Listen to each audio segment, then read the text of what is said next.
Is Netflix destroying the cinema experience? The very first cinema to open exclusively for showing motion picture films was in 1905 in Pittsburgh, Pennsylvania.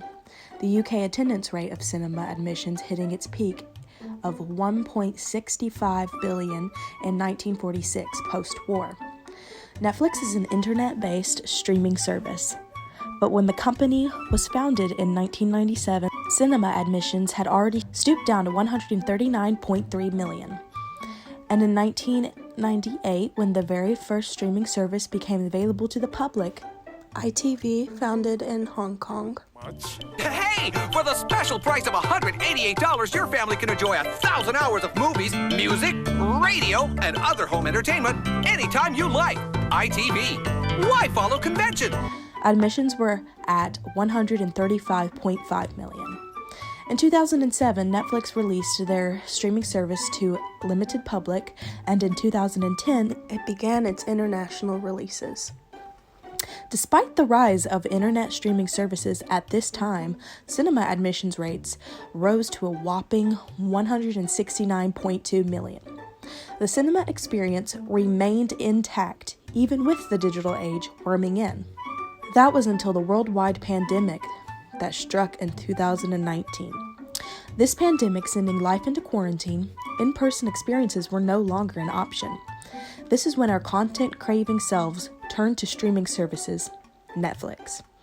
With cinema rates in the UK dropping from 177 million in 2018 to 44 million in 2020, the Netflix subscriber rate rose from 139.25 million in 2018 to 203.66 million in 2020, with 72% sharing one account amongst multiple people.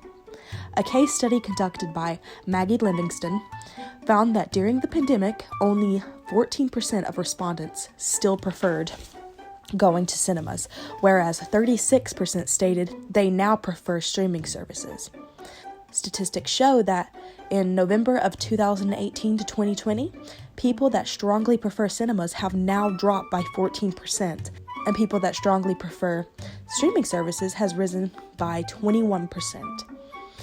Another case study conducted by Performance Research, sports and events analytic firm, in partnership with Full Circle Research Company, found in mid-May 2020 that 70% of people prefer to stay home to consume media, even after the reopening of cinemas. The stress and anxiety of the outside world that the pandemic has instilled within us, along with the appetizing truth that streaming services like Netflix offer many more titles available at any time, has unfortunately caused the success of digital media and the fall of cinema. Major production companies like Disney have already begun the conversion to streaming services as opposed to frequent new cinema releases. Will this be the inevitable fate for every production studio? Will cinema ever revive itself?